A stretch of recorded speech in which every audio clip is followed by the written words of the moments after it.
Eastwood, stop barking! There's nothing out there. By Tom Hazel M.D. First came a bump, then came a thump, followed by a definite sort of whump. A noise outside, an unknown fear, that only Eastwood dog could hear.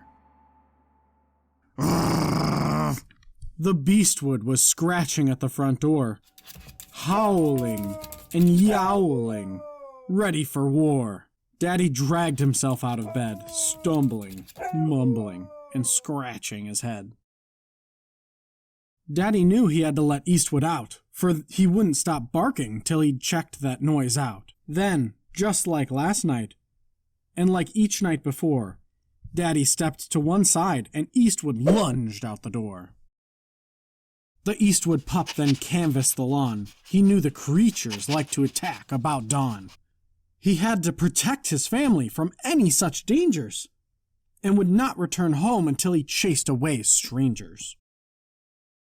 No creatures here, thought brave Eastwood dog, his curled brown hair still damp from the fog. He returned to the house to check in with his dad, who didn't look happy. In fact, he looked mad. Eastwood, I've told you before there's nothing outside at 3:45. Please, let me go back to sleep. And from you, I don't want to hear one little peep. The daddy went back to sleep. He hit the bed hard, but faithful Eastwood, he kept up his guard. Soon the coffee was perking at 7 a.m., and Eastwood barked to be let out again. The kids left for school, off to work Daddy goes, and Mommy watered the flowers with a hose. Mommy heard Eastwood barking out back near the swings. That silly canine must be seeing things. Eastwood the Beastwood with the curly brown hair had surprised a small creature just out of its lair.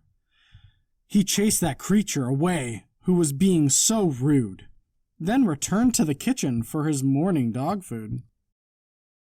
Eastwood was proud about that creature he clobbered, as he stood by his bowl in the water that he slobbered. Dirty feet dripping chin, Mommy said, "You're the worst." But fighting creatures gives a dog a terrible thirst.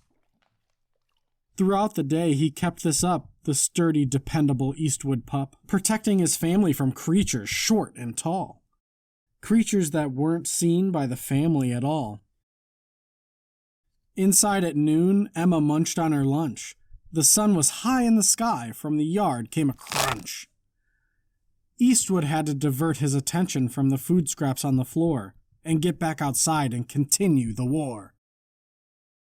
A horned creature was trying to horn in on his space, but Eastwood stared him down, met him face to face. The creature backed down, climbed back over the fence. Away, O foul one, back to the jungle dense. Maddie came home from school that day about 4. Eastwood barked and pushed past her at the front door.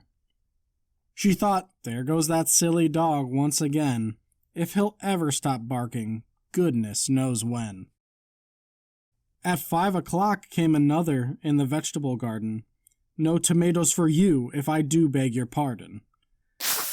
Beware, O creatures who come lurking around. Eastwood, stout Eastwood, patrols the house and the grounds.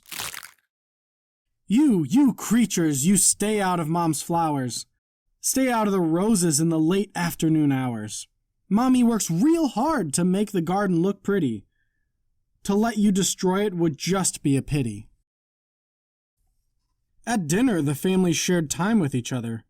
Daddy and Maddie, Emma and Mother. Daddy asked, "How's Eastwood?" as he lay under the table. "Oh," said the mommy, "he's mentally unstable. He's in and out and in. He can't seem to make up his mind. He scours that yard as if there's something to find. Look there! See, his ears perk right on up.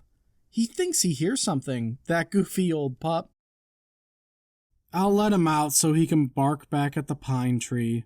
I've told him there's nothing out there to see." While his family ate and relaxed at the table, Eastwood patrolled to the best he was able. Dusk is a favorite time for creatures to rally. He must check by the pond and not dilly-dally. Down by the pond, in full attack formation, were creatures of every particular kind of creation.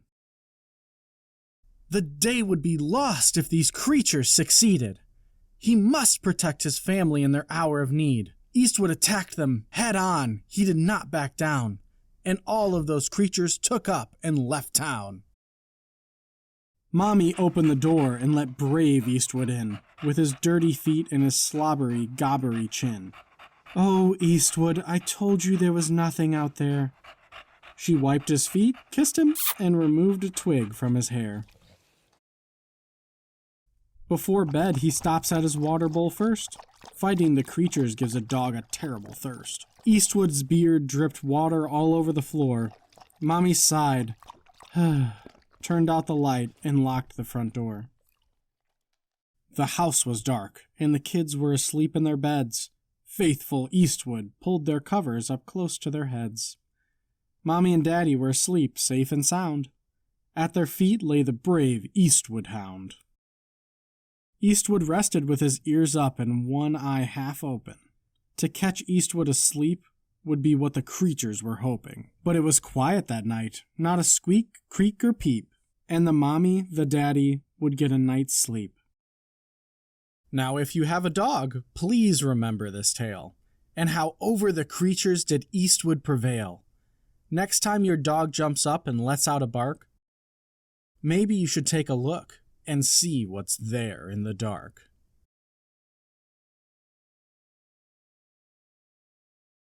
The end.